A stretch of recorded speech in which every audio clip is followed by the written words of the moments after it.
Bonjour à tous. Nous voilà en live donc sur Couple Heureux 1, 2, 3. Nous voilà pour le live du samedi. Bonjour à tous. J'attends un tout petit peu que vous puissiez vous connecter. Donc j'espère que vous m'entendez bien, que vous me voyez bien.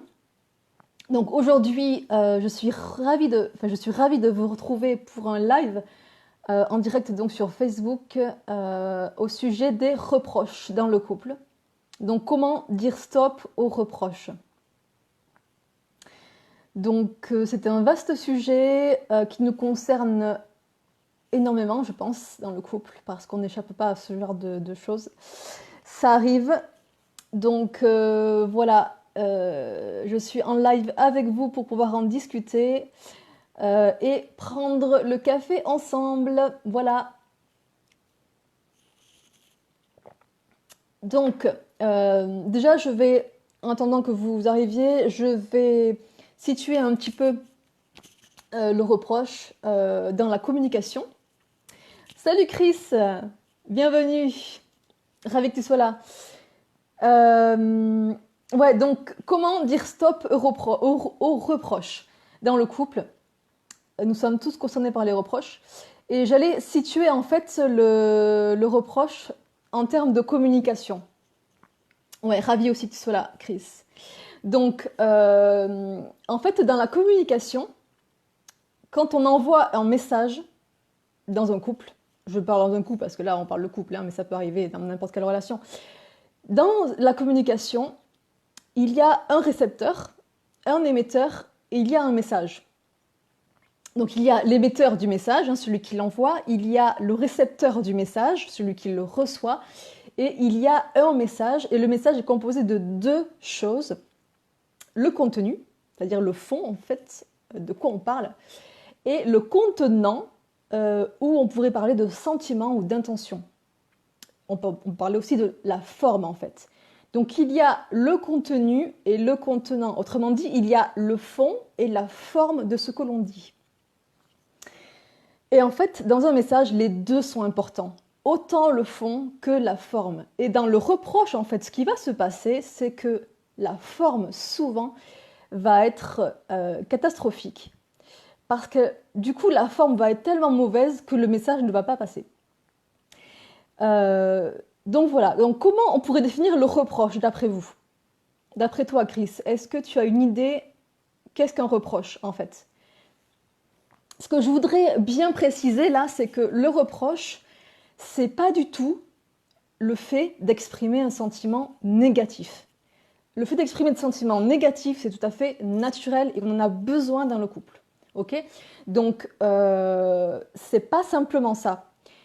Exprimer quelque chose de négatif, que ce soit une émotion, un sentiment, un fait, c'est complètement naturel. Par contre, qu'est-ce que le reproche en fait quel va être le problème du reproche en fait?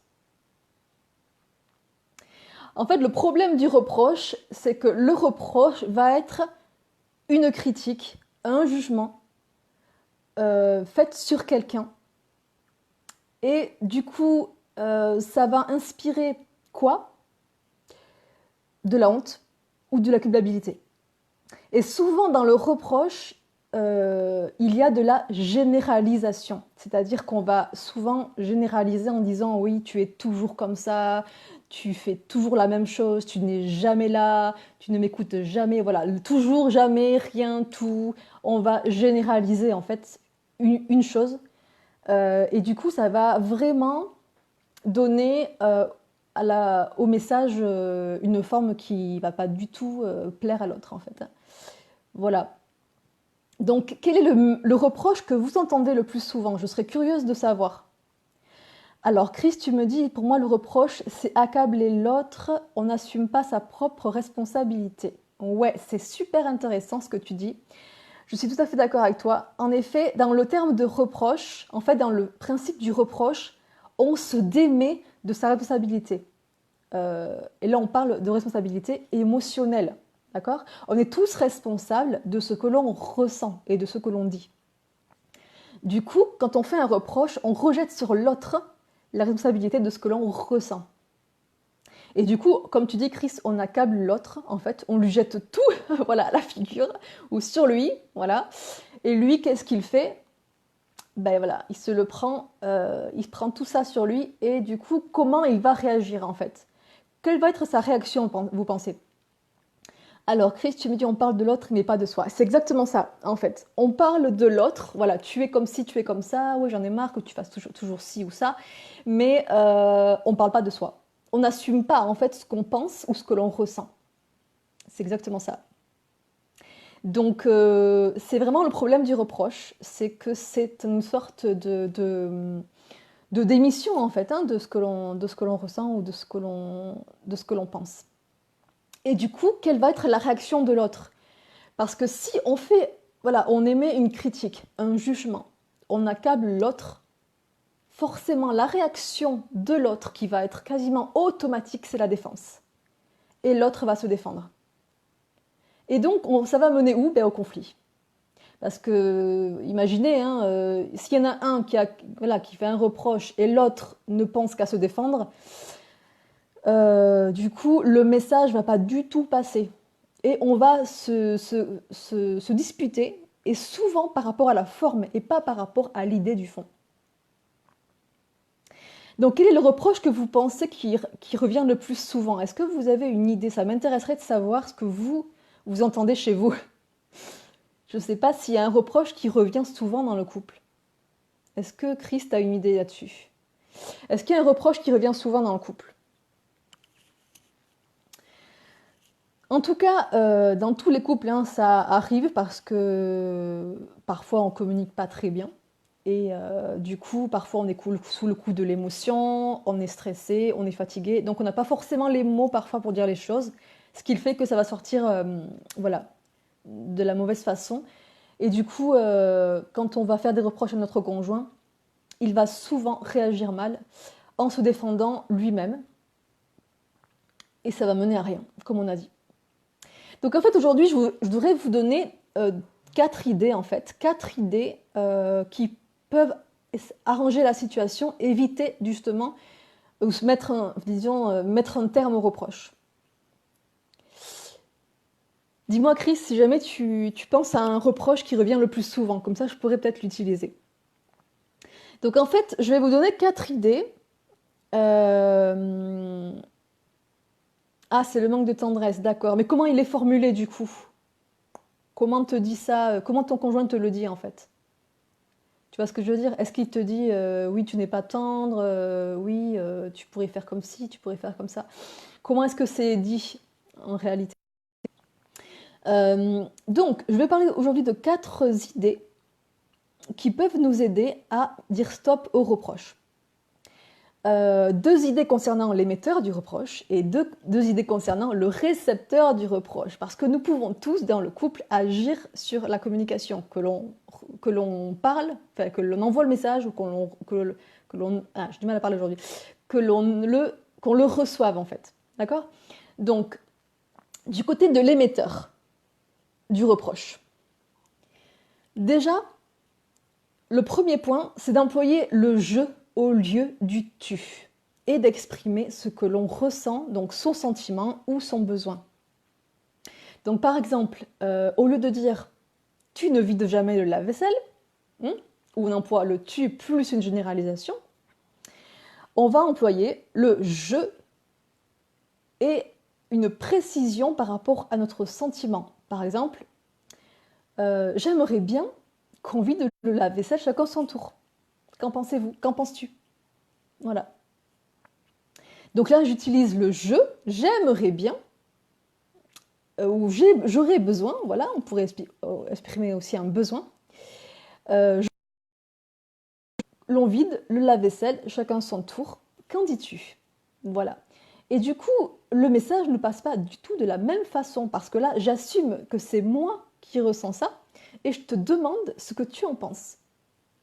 Et du coup, le conjoint ne va pas du tout être sur la défense, il va réagir librement en fonction de ses propres sentiments. Alors, Chris, tu me dis, je suis en manque de tendresse et mon réservoir d'amour n'est pas comblé. Ah, d'accord, c'est ce qu'il te dit. D'accord, cela le renvoie à un manque d'amour. D'accord. Et du coup, ton conjoint, s'il te dit « je suis en manque de tendresse et mon réservoir d'amour n'est pas comblé », c'est pas vraiment un reproche en fait, puisqu'il emploie le terme « je » et il te parle de lui. Il te parle pas forcément de toi. Donc en fait là, il a une bonne communication, je trouve, ton conjoint, quand il te dit ça. Parce qu'il aurait pu te dire « oui, tu n'es jamais tendre avec moi ». Ça, c'est plus un reproche, en effet. Donc, je parlais donc du premier point par rapport à l'émetteur du reproche, le fait d'utiliser le je au lieu du tu et d'exprimer donc son sentiment. La deuxième chose, c'est de faire une demande au lieu du reproche. Donc remplacer le reproche par une question. Par exemple, est-ce que tu voudrais bien vider le lave-vaisselle s'il te plaît? Voilà, c'est une question toute simple, mais ça m'évite de faire un reproche. Et la conséquence est que si on utilise donc soit le je en exprimant un besoin, soit une question, donc qui est une demande, on laisse l'autre libre de sa réaction et libre de son sentiment. Il n'est pas culpabilisé, il n'est pas critiqué, et donc il n'est pas sur la défense. Et ce qui va éviter le conflit, justement. Donc, je rappelle ces deux points. Pour l'émetteur du reproche, utiliser le je au lieu du tu en exprimant son besoin. Le deuxième, c'est faire une demande par une question. Voilà, qui va laisser l'autre libre de ce qu'il veut faire. Maintenant, je vais passer à deux points concernant le récepteur du reproche. Alors, c'est beaucoup moins facile pour lui, le récepteur du reproche, parce que quand on reçoit le reproche, c'est pas évident de bien réagir, d'accord? Donc, en général, on a envie, comme je vous disais, de se défendre. Mais on pourrait faire autrement.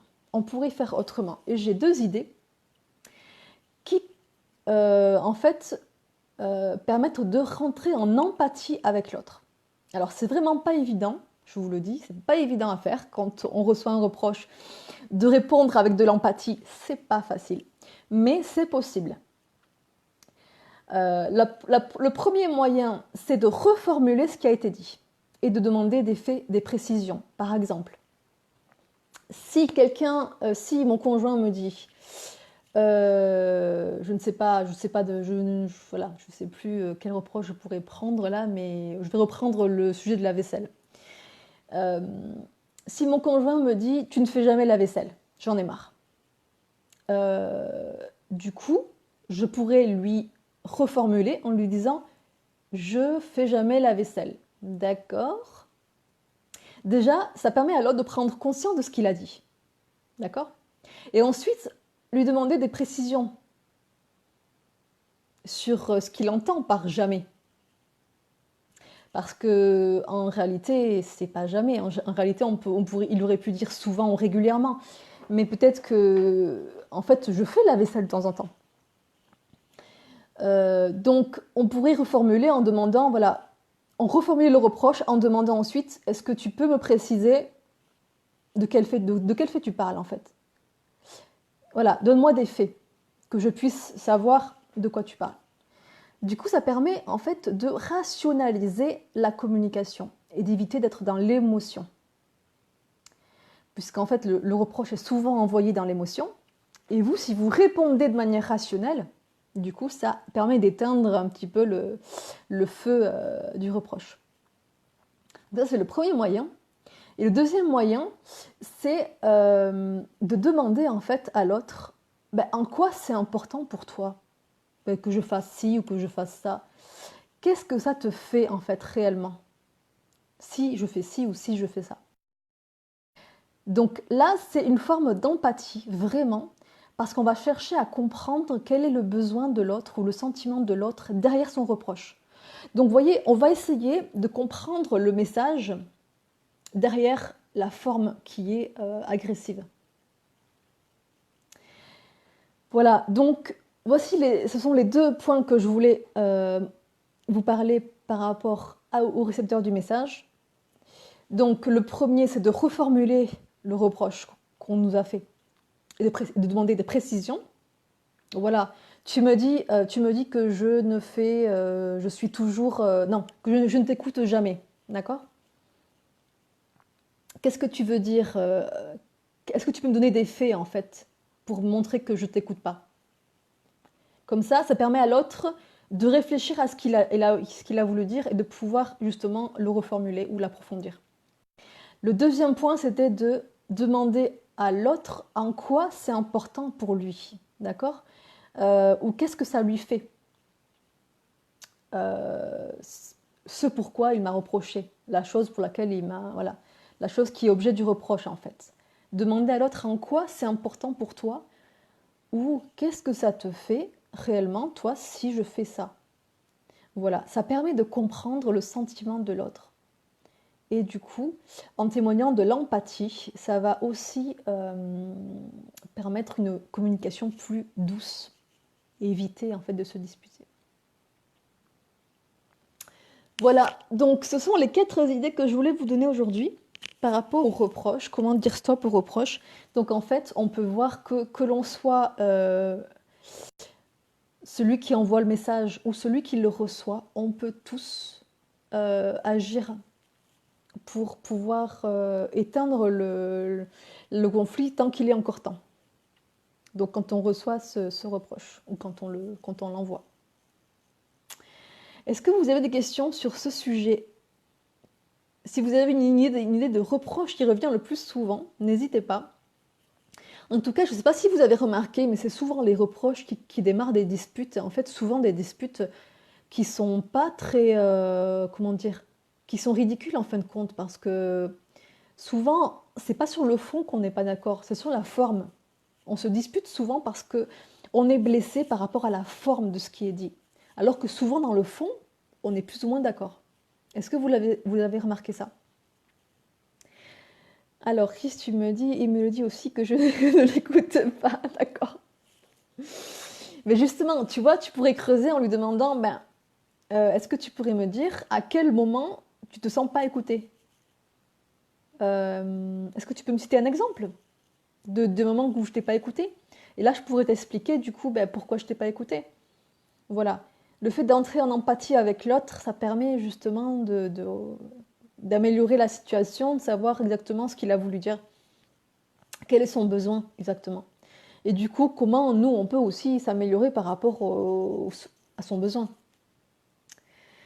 Voilà, donc ce sont les 4 points que je voulais aborder aujourd'hui. Et du coup, en fait, ces quatre idées font partie de la communication qu'on appelle non violente.